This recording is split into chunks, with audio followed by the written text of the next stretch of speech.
This is the hippopotamus. The name hippopotamus comes from two Greek words meaning river horse, but hippos are actually more closely related to whales and dolphins. And they can stay underwater for more than 30 minutes. Hippos spend all day in the water, and they go on land at night to eat grass and other ground plants. Hippo calves are usually born underwater, and they're pushed to the surface to get their first breath of air. And the hippopotamus is the only animal that can open its jaws to a full 180-degree angle.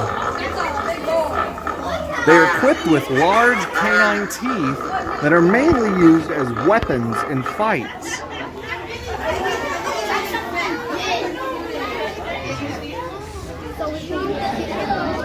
And just like with whales and dolphins and elephants, hippos can communicate in sounds that are too low in frequency for people to hear. Contrary to popular belief, hippos don't actually swim, but instead they walk gracefully on the bottom of the water.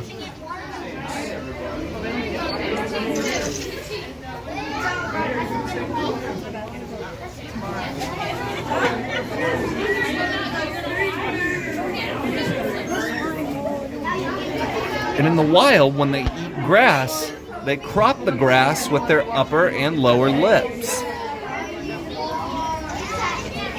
Now here's one that you will find utterly adorable. The North American river otter. Otters are mustelids, the same family as weasels, ferrets, stoats, badgers, and wolverines. They are perfectly built for their semi-aquatic lifestyle because of their waterproof fur, webbed feet, and their tail, which acts as a rudder for steering. In the wild, they eat fish, frogs, and aquatic invertebrates, such as crawdads. Otters are well known for their playful behavior, but this sort of behavior is more often observed in zoos like this than in the wild, since, well, in the wild, they'd be more focused on survival. Otters take shelter in a den on land that's known as a holt, which is also where the females have their young, or, to be more precise, kits.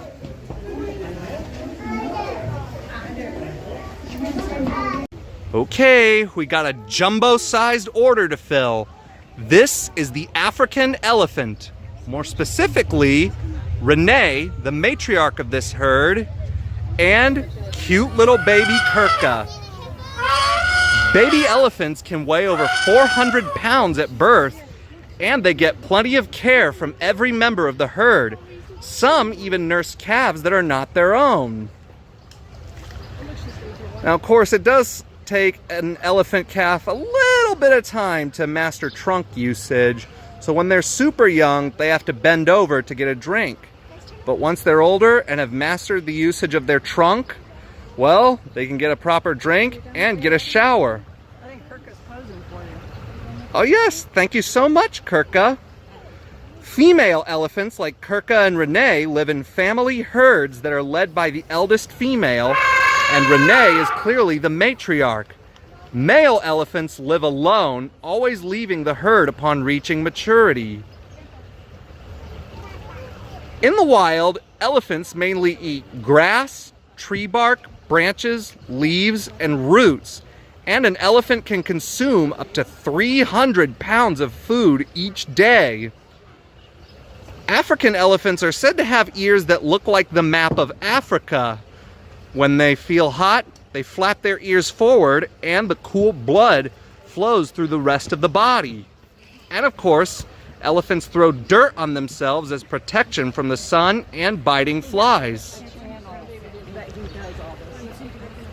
And elephants communicate with each other in a wide variety of greeting methods. Yes, the obvious trumpet, but they also grumble in a low rumble that was initially thought to be a sound of indigestion, and they can communicate in sounds too low in frequency for humans to hear.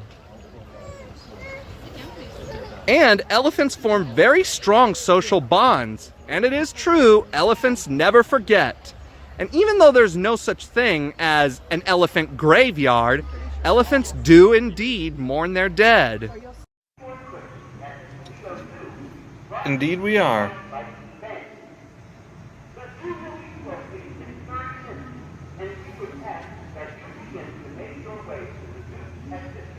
You know what's amazing is I could literally get a running start from like 30 yards and run as hard as I could and throw my shoulder right in his side, just blast him, and the thing wouldn't move. Oh, It'd be like running into a brick wall. Au contraire, it would move, probably to run its horn right into your side. This is the greater Indian rhinoceros, or Rhinoceros unicornis. The name rhinoceros comes from two Greek words meaning nose horn, befitting because rhinos are the only animals with horns on their noses. Rhinos have very poor eyesight, but it's more than made up for by great senses of hearing and smell. Sadly, they're all threatened due to poaching for their horns. Hakuna Matata! We now see the meerkats, species of mongoose native to the deserts of Botswana, Namibia, and South Africa. Meerkats are highly social animals living in large groups called mobs or gangs.